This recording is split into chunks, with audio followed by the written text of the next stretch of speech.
The Platonic method. The Platonic method rightly distinguishes three qualities of knowledge, mental levels among people. The first, lowest level of the human mind is the level of simple belief.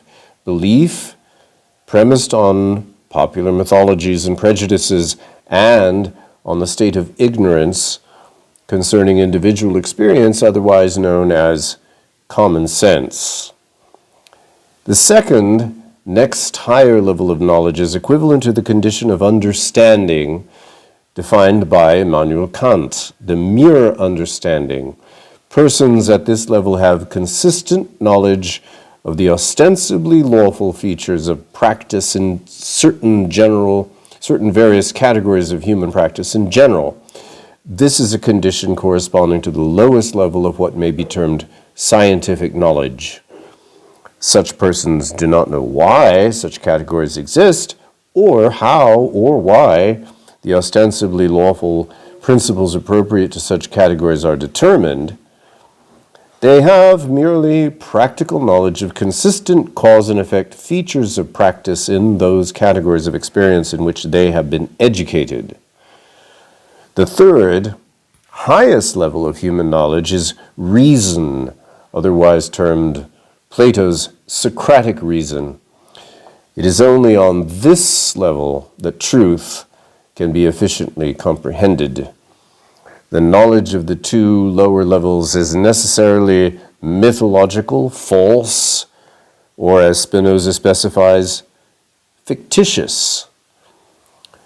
For such reasons, the Platonics judged mythologies twofoldly. All mythologies they knew to be inherently false, fictitious, but no person could rise above mythologies except by attaining reason. Therefore, in dealing with masses living at the inferior levels of mental life, it was deemed necessary to deal with them on the terms of mythological beliefs. The issue of practical politics, therefore, took the task-oriented form of distinguishing among destructive and useful mythologies, those forms of simple beliefs or mere understanding which tended to allow society to move in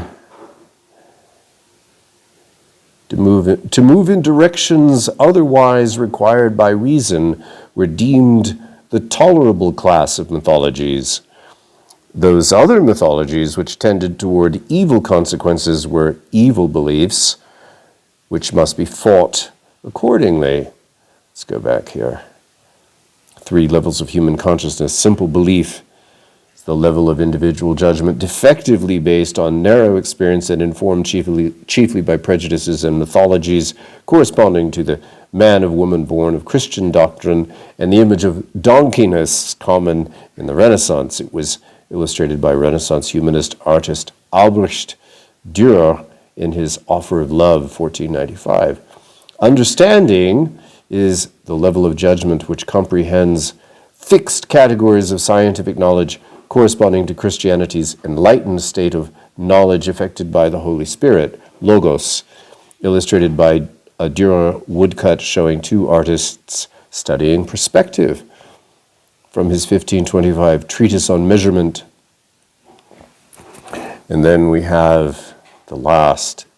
Socratic reason is knowledge based on the self-conscious comprehension of the process which characterizes the historical progress of scientific knowledge, a process identified in Christian theology with atonement in outlook with the Godhead, the Creator.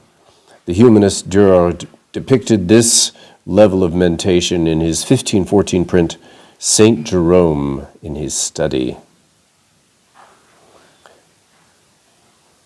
It is impossible to understand the central doctrinal issues among leading Christian theologians from the apostolic period to present times without taking that Platonic view inclusively into account.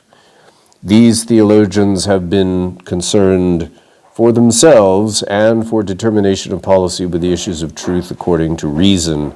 They have been, at the same time, otherwise concerned with popular mythologies, respecting chiefly the issue whether this or that popular belief led away from or toward the realization of the dictates of reason. Although the objective has been to bring all of mankind into the state of reason, atonement, for immediate purposes the rule has been that this effort must be situated within terms of the problem defined by the simple beliefs of the ignorant. The Aristotelians and their heirs, notably including Bernard of Clairvaux, Martin Luther, and the Presbyterian leaders, had and continue an opposite policy concerning mythologies. The original Aristotelians were the intelligence services arm of the oligarchies, jointly controlling the court of Philip of Macedon and their contemporary Persian court of that time. Their objectives were to stop technological and scientific progress and to create zero-growth synthetic mythologies as the simple beliefs of the ignorant masses. These efforts they regarded as the means to establish permanent world rule by a landlord-based oligarchy, de-emphasizing cities in favor of the countryside and maintaining Malthusian zero-growth anti-technology policies against scientific progress. They have not altered that method or purpose to the present day. The innermost belief of the leading Christian theologians with access to reason is typified by the outlook of the famous Abelard of the 11th century AD, where strict Aristotelians argued that God made himself impotent by creating inalterable laws for the universe, and hence only omniscient.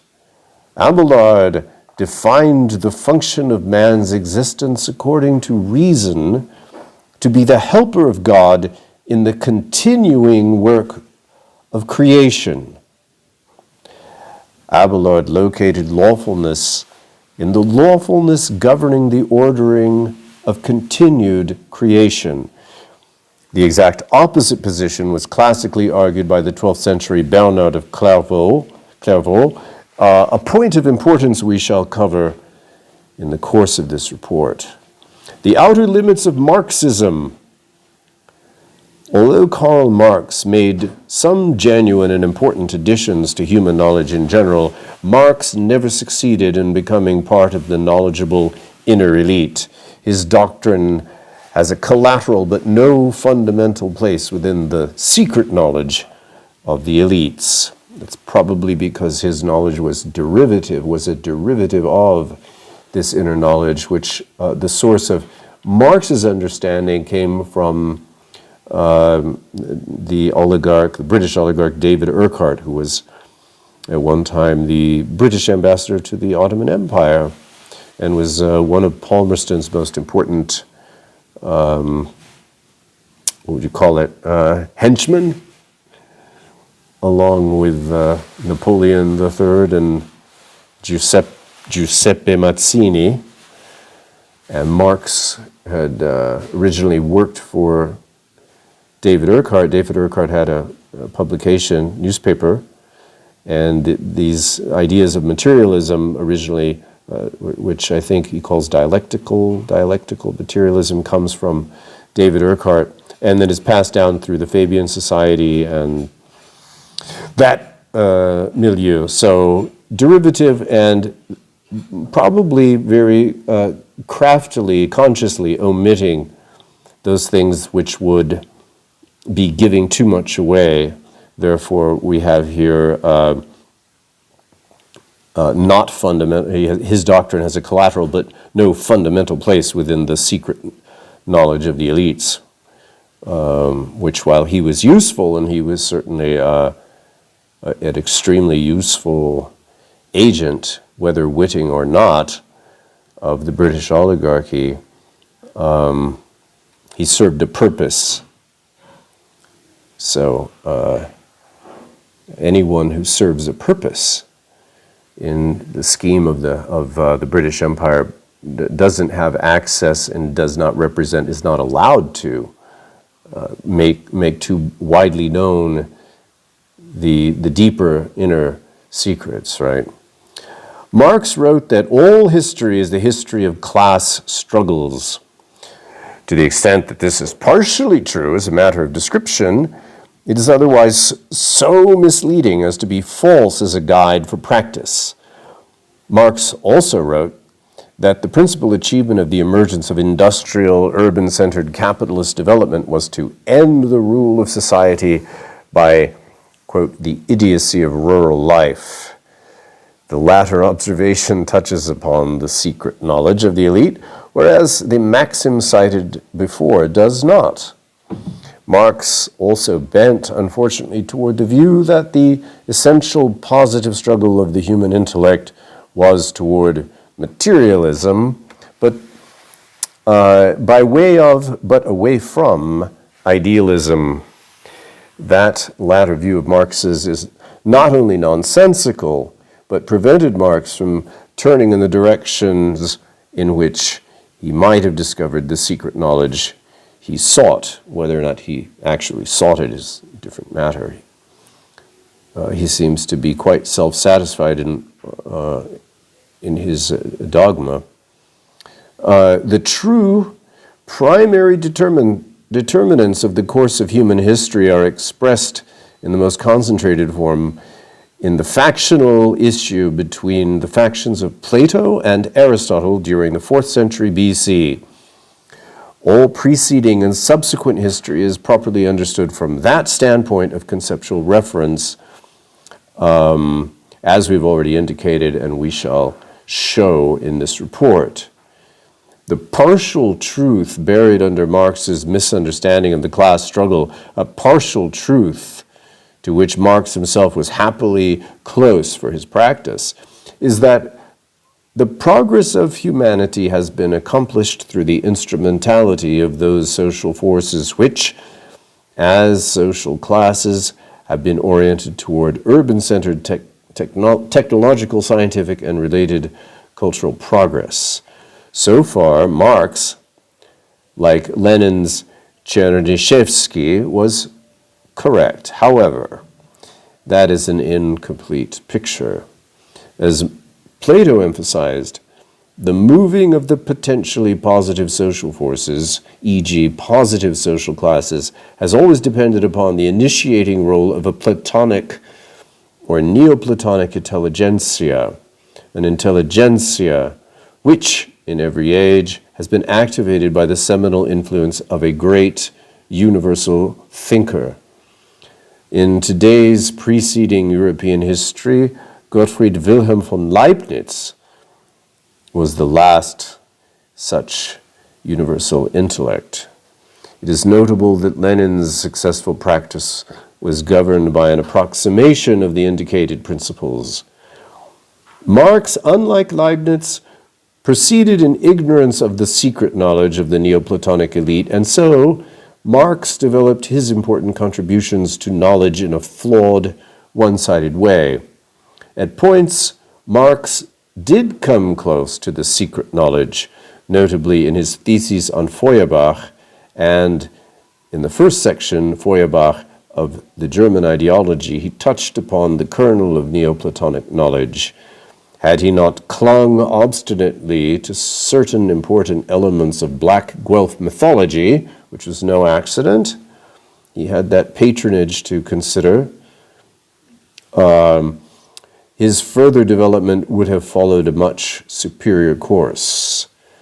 Pointing to those blunders of obsessive misbelief exposes the essential problem of Marx.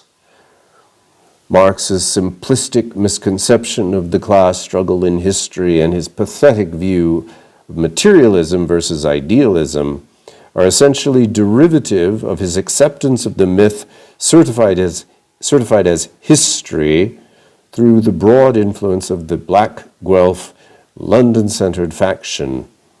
In the wake of the 1815 Treaty of Vienna, the fraudulent account of history was made rapidly authoritative throughout Germany and other parts of Europe. Those were the accredited prevailing scholarly views of Marx's time. Factually, they were more absurd than they were accredited. Marx's credulous acceptance of the main features of that hoax known as the Ninth of Thermidor and his related crippling historiographical folly in tracing the progress of European intellectual life from Francis Bacon are exemplary of the key to Marx's failures. For those and related reasons, the useful core of his work on methodology and political economy was situated within a containing belief in a prevailing black Guelph historiographical mythology. Marx's foolish criticisms of the leading American economist Henry C. Carey efficiently illustrate the point. And this should arouse our suspicion because it was Henry C. Carey who was the Lincoln's economic advisor and the main proponent of the American system, which stood and still stands as the only viable alternative to imperialism, specifically British imperialism. And it's interesting that here we acknowledge it's out in the open. Marx is opposed to that. He's providing a dead end for people who are disgruntled with the system, so he's providing them with a dead end from which they cannot escape and cannot improve upon their condition, which the American system would have afforded them. Going on. Following the 1815 Treaty of Vienna, the American branch of the Neoplatonic movement of the 18th century was significantly contained and subverted increasingly overall, but it did not die out as a force as quickly as the Neoplatonic forces were crushed into obscurity in Europe itself. Through circles of American Whigs associated with John Quincy Adams, Henry C. Carey, and Henry Clay, a residue of the knowledge of the Neoplatonic heritage persisted, centering around knowledge of the fact that Britain continued to be the deadly enemy of both the United States and humanity in general, combined with the understanding that the British economy, despite its included industrial capitalist feature, was governed by an anti-capitalist oligarchy whose rule characterized the British economy as a whole. Marx, as is generally known, viewed the British model as the classical empirical case of reference for the best approximation of industrial capitalist development. That view was nonsensical, as Carey proved in his own writings. Marx, however, stubbornly rejected those abundant facts which refuted his credulous obsession on this point. Marx's obsessive absurdities concerning history coincided with the flaws crippling his theory of knowledge. He and Frederick Engels, to a greater extent, laid the basis in content for the foolish Soviet doctrines of perception and knowledge, the foolish doctrine that perceptions are the mirror image of objects and ideas predominantly the mirror image of the objective state of development of the social productive forces.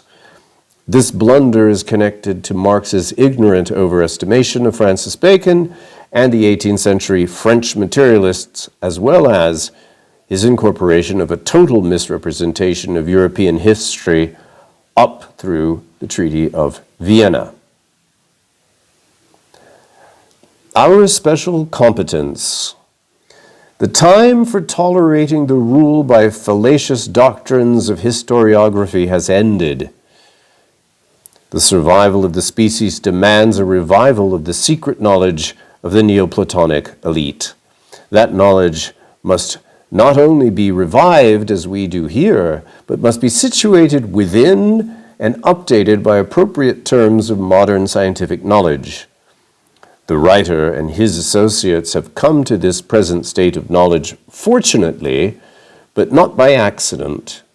This writer, powerfully influenced at the outset of his teens by Leibniz's writing, has pursued that impulse by various pathways of activity, experience, and study all his adult life. On the basis of his own initial distinguishing accomplishments in political economy and method, beginning in the early 1950s, he subsequently, beginning in 1966, initiated a new kind of political organization, ex novo, an organization based on those conceptions and their strategic programmatic relevance for the developing world crisis.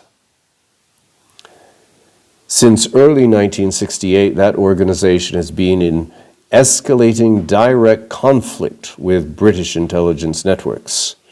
In the course of that escalation, matters have come to the present point, a point at which we have become, much as was Leibniz himself, one of the primary adversary targets of the London-centered enemy forces. During the course of this escalating conflict, we developed what became a novel, specialized political intelligence capability, partly because of and partly with aid of the capability. We have intersected increasingly leading political forces, including other intelligence circles in many parts of the world. Through this total experience, with aid of resources immediately and otherwise available for aid of our work, we have been able to produce the best conceptual overview of the British intelligence problem presently available. Through the combined effects of our work in advanced aspects of the physical sciences and a decade's coordinated application of political intelligence methods to crucial issues of history, we have in due course discovered ourselves to be much less a novel institution than we might otherwise have assumed to be the case. We have discovered that into the 1790s, the leading forces of the United States and the leading humanist forces of Europe were linked by common participation in international Neoplatonic networks reaching back, essentially unbroken in continuity, over approximately 3,000 years. Through such and related efforts, we have been able to revive, in suitably modern terms, the essential parts of the secret knowledge of that Neoplatonic elite. Others among today's humanist elite already command important sections of that knowledge. In specific aspects of the matter, their knowledge is more richly developed than our own. Our distinction among these forces is that we have a grip on this knowledge in its universality. Our included task is to give that universal overview to all sections of that elite and to obtain from them, in turn, the richer knowledge of particulars at their command. Our combined forces, using this knowledge so revived among us, must rapidly inform other layers of the humanist elite, political figures, scientists, trade union leaders, industrialists, outstanding farmers, and so forth, to the effect of creating the intellectually armed leadership force needed to defeat the horrors of the London-centered Black Guelph faction now seeks to impose upon the world. We must mobilize ourselves to lead the human species once and forever out of the paranoid night of rule by mythologies. The legacy of Aristotle. The single most important secret of the Aristotelian or Neo-Aristotelian faction of the world's elite today is hidden behind the mythical image of Aristotle as an original philosophical thinker. In this chapter, we shall trace this matter from Aristotle's time, emphasizing the role of his influence in the development of the Black Guelph faction, from the emergence of that faction around the leadership of the Pierleoni during the 11th century AD, into the Neo-Aristotelian developments associated chiefly with Francis Bacon and the late 17th century successors of Bacon around the British Royal Society. Once the contents of this present chapter and the next on historiography have been presented, the reader will have access to the most crucial of the secrets employed by humanity's enemies today. The monstrously false report that Aristotle was the successor of Socrates and Plato and also an important original thinker in behalf of scientific knowledge, is entirely a hoax without foundation in fact. Politically, philosophically, Aristotle was in all respects the enemy of Socrates and Plato, and also, personally, a chief enemy of Plato. The chief feature of Aristotle's character, the feature which is determining for everything else to be considered in that connection, is that, like his contemporaries, the traitors Isocrates and Demosthenes, Aristotle was an agent working for the joint forces of the Persian and Macedonian courts. Although Aristotle was an agent of Philip of Macedon, he was, not inconsistently, a bitter enemy of Alexander the Great. Granted, Alexander and Aristotle maintained an interesting correspondence, and Philip did in fact appoint Aristotle Alexander's tutor. The textbooks which emphasize such selected bare facts for the deception of the credulous omit the additional facts. Not only was Alexander Aristotle's philosophical and political adversary, but it was Aristotle's nephew who was convicted of attempting to murder Alexander by poisoning, and Aristotle's agents who did, according to authoritative sources of that time, finally assassinate Alexander. The immediate background to the case of Aristotle is summarily as follows. Philip of Macedon was a protege and ally of the leading general and others of the Persian imperial court. The bankers of Mesopotamia, whose centuries earlier had brought in the Persians to replace the Babylonians, had developed the view by the mid-4th century BC that a new arrangement was needed. Their scheme centered about a policy of splitting the existing empire into two parts, both parts of which they would control. The western part of Anatolia and the world otherwise west of the Euphrates was to become part of a new empire of the West. Philip of Macedon was their initial selection for creating the empire to grow to the west of the Euphrates. First, they decided Philip must subjugate Greece. To this purpose, Persian intelligence networks were deployed in behalf of Philip's conquest of Greece, and Persian advisors supplied to aid the process. Isocrates, Demosthenes, and Aristotle were representative of such joint Persian-Macedonian spy networks assigned to Athens. This plot intersected the division over policy which had shaped the history of the Aegean since at least the 8th and 7th centuries BC. That division is reflected in a comparison of the irreconcilable outlooks of bucolic Hesiod and humanist Homer. Preceding the Persian conquests, the Ionian city-states had been leading representatives of the policy known as the city builders policy, which we will see mirrored later with Charlemagne, and helps us set up an understanding of the Guelph-Ghibelline conflict. The current to which the doctrine of the modern Freemasons traces their origins, under the leadership of philosopher kings such as the exemplary Thales, Ionian culture was dedicated by constitutions and intent to the promotion of urban-centered scientific and technological progress and to the development of modes of production and of world trade to promote this cause, through colonies and other means to promote this cause throughout the world. The opposite faction, centered traditionally in the priests and monetarist financier factions of Mesopotamia, opposed scientific progress, opposed urban-centered cultural progress.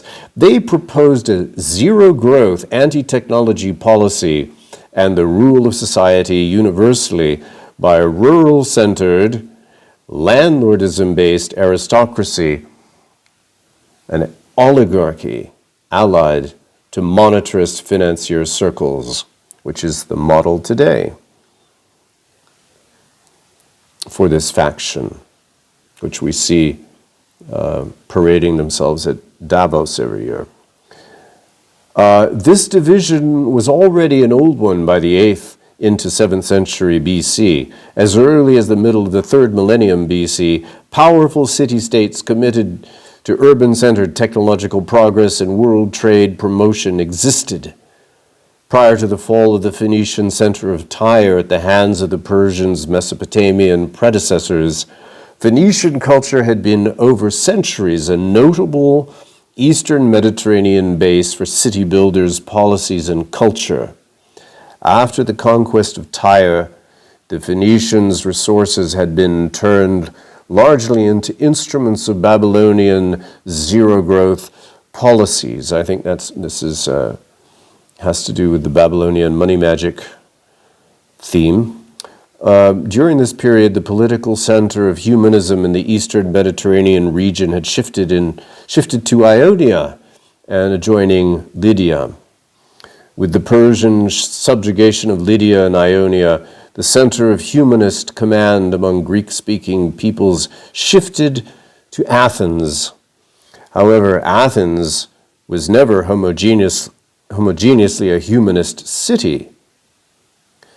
The pro-rural aristocracy, or zero-growth faction of mainland Greece, was also represented and was, to one degree or another, allied with the Persians against the Ionian faction among the Greeks. The control center for the Persian faction in the Aegean region was the cult of Apollo, nominally centered in the banking nexus at Delphi. And you could argue that Delphi was sort of like the original United Nations, but simultaneously a very potent brainwashing force in the world, maybe the first one in the modern. If we call this known history, history of course goes far back beyond what we can see, but this sets the stage for the modern UN and Tavistock. It was kind of like UN and Tavistock together, combined. Pericles is exemplary of Persian agents of influence in Athens.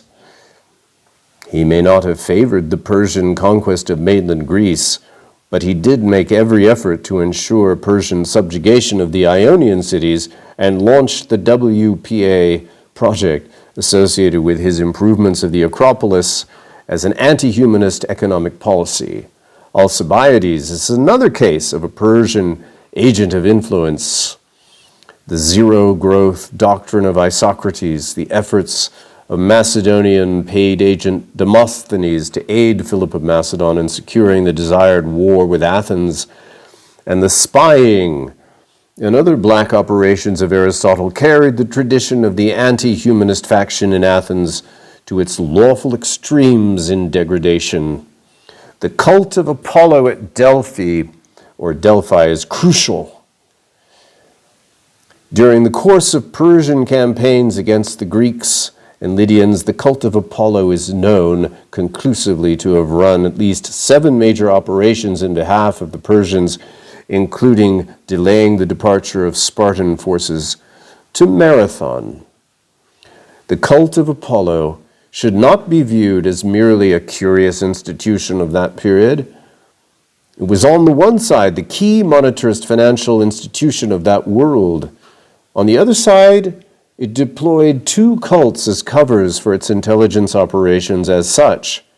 One of these cults was the cult of Apollo itself. The other principal cult was a subcult known as the Phrygian cult of Dionysus, in its Roman form, the cult of Bacchus.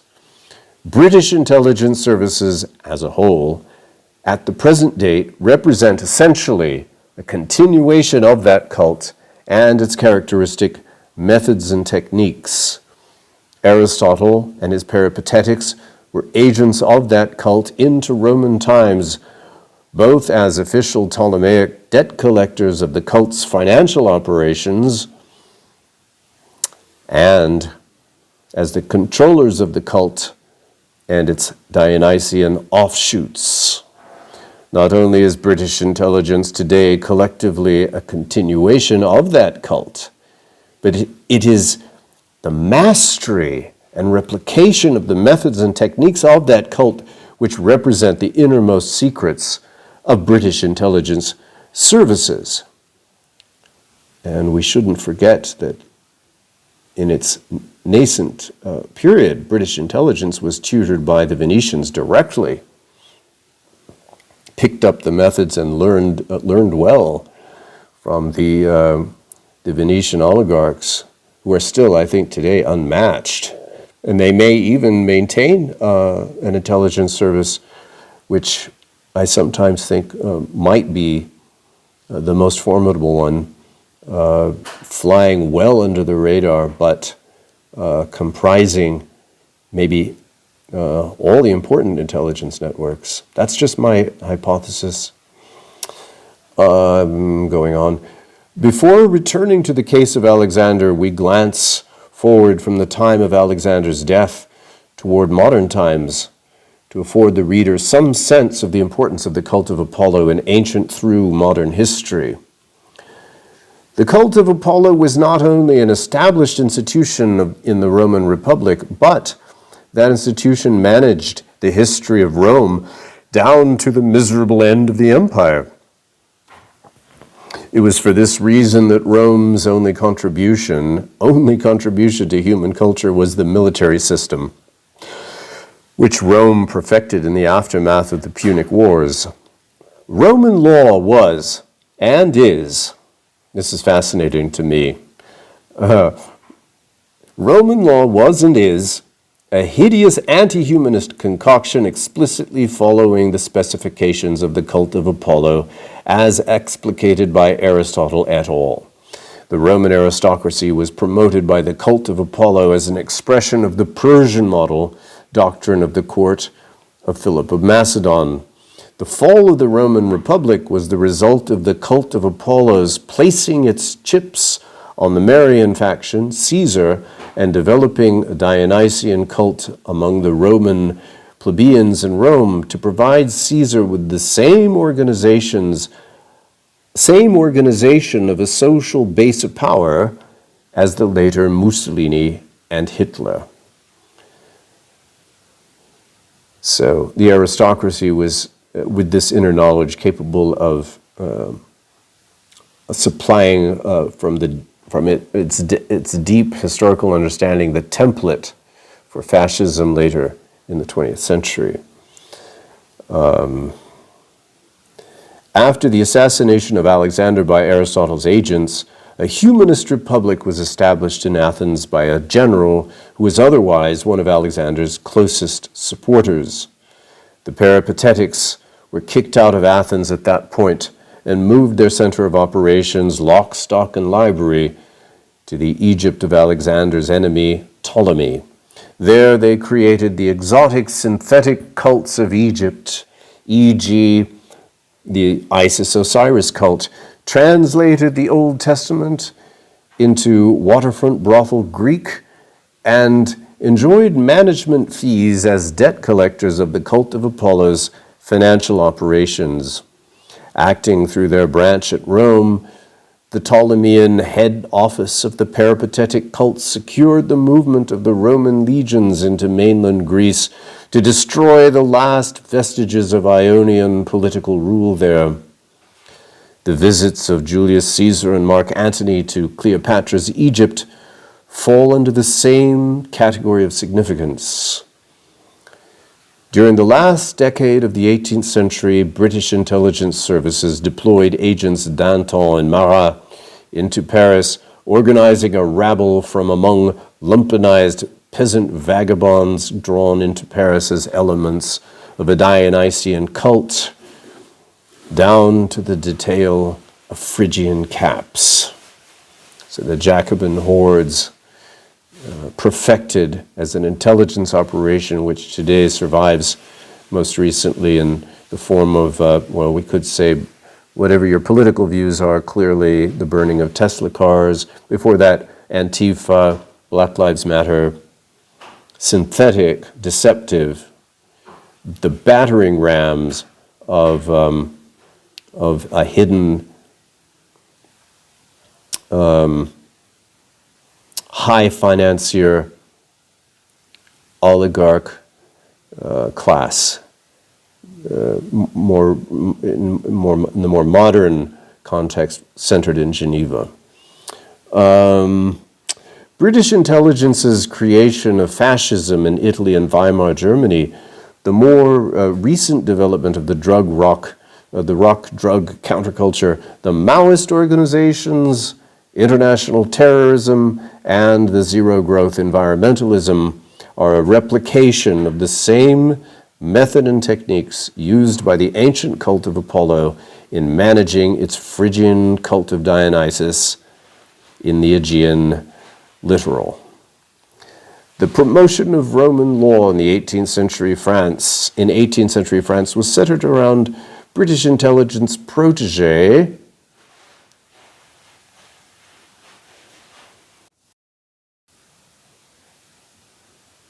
British protege, Montesquieu, just as Voltaire, another British agent, in his historical frauds, slanders against Leibniz, etc., reflected British imitation of the techniques used to the same purpose against humanism by the cult of Apollo during the 5th and 4th centuries BC.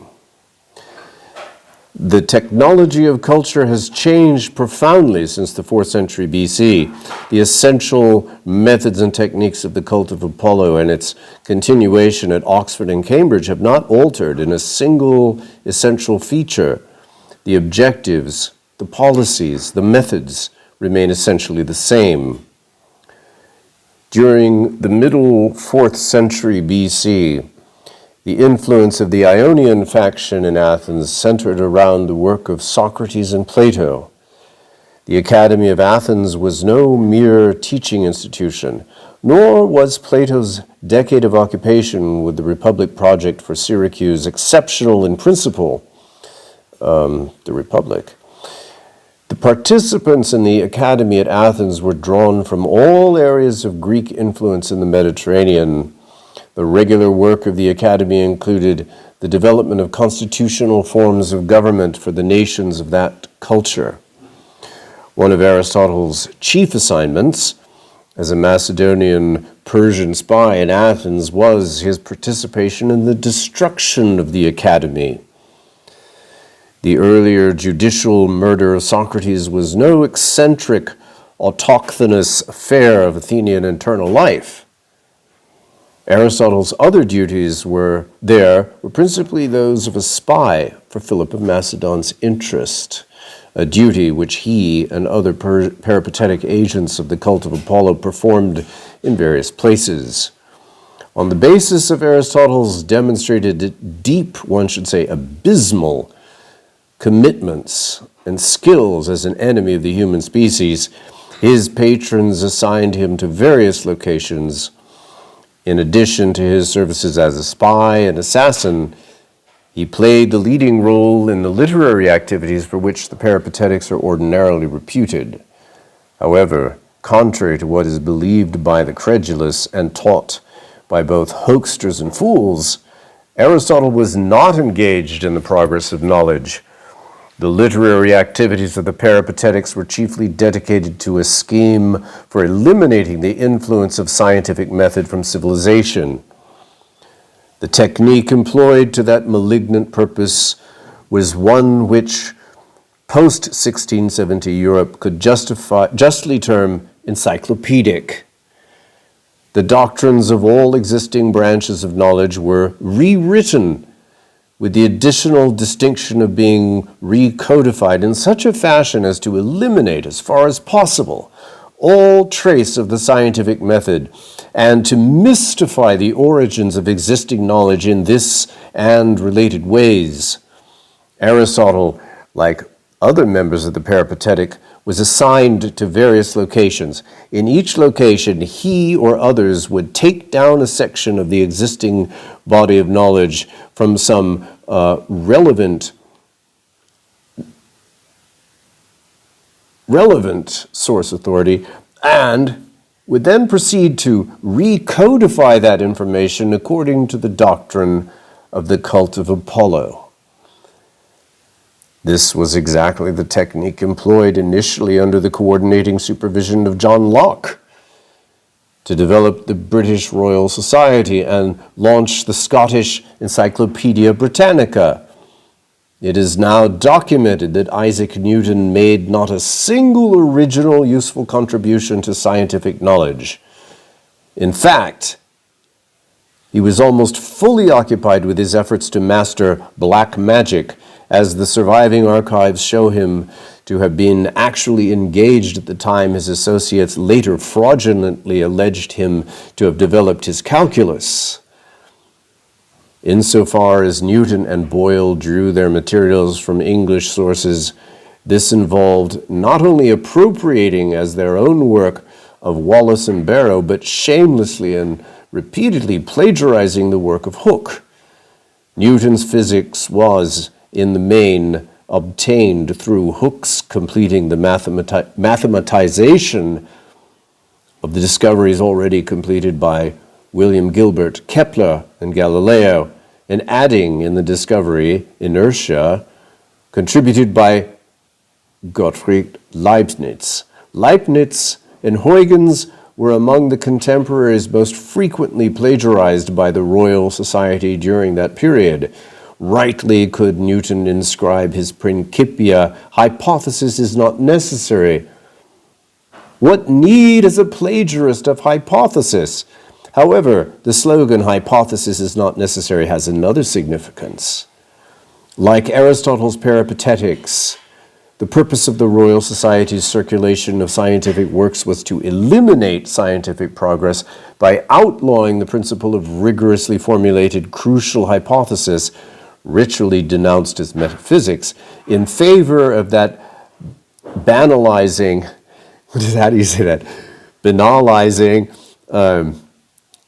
doctrine known as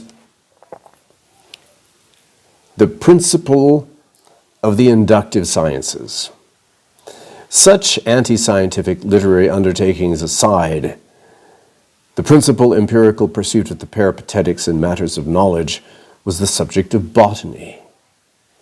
This is the one aspect of Aristotle's writing which stands out as having some explicit content of interest in the development of knowledge. Why the exception in this case? The interest in botany was essentially political, in a manner of speaking. The specialty of the peripatetic assassins was poisoning.